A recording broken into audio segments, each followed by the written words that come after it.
Hi, Chris Rasmussen, Professionals Real Estate. Today I wanted to talk to you about the AML Act. The official name, wait for it, it's a mouthful. Anti-Money Laundering, Countering Financing of Terrorism Act 2009. Let's call it AML Act. So look, this legislation is coming into play for real estate agents as of the 1st of January 2019. So why am I talking about this earlier with you? Look, the reason we are is because the conveyancers and lawyers, the legislation came into for them on the 1st of July 2018. So it's in play right now. And look, they need to do some things. So there's nothing more than a bit of education so you understand as to why. Look, obviously you understand why it's coming. It's for the money laundering. They believe there's a lot that goes through property. Probably not so much in New Plymouth for us, but maybe more Auckland, Queenstown, those type of areas. But what the lawyers now have to do under the Act is do some things prior to being able to work for you. So they have to identify you.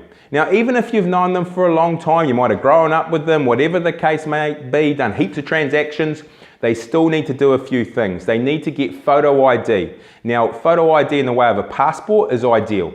If it's not a passport, it would be a driver's license, plus you'll need something else to prove your ID. So it could be birth certificate or maybe a bank statement, something that's going through more of a government process. So you'll need to do that. On top of that, they need a proof of address, so a utility bill, power bill, whatever the case may be, you would need to provide that for them and they take certified copies of that. They need to do that before they can start any work for you. So that's a bit different to what we're used to.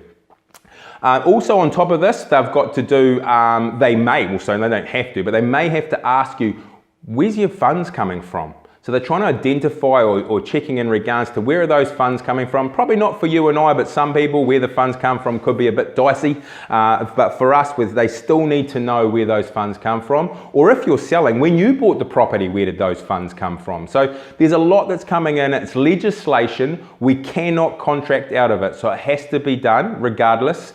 So what we want to do is make sure you as a buyer or a seller are talking to your lawyer early. Now historically, particularly the sellers don't normally talk to their lawyers until they either have a contract or something like that, rather than before they list. So we're kind of saying, hey, look, talk to your lawyer early, because if you need to do some things around the AML Act, we need to get it done. We're going to help the process. Any of our vendors that list with us, we get in contact with their lawyer, let them know they're on the market. So if there's something they need to do in the AML process, then they can get that done.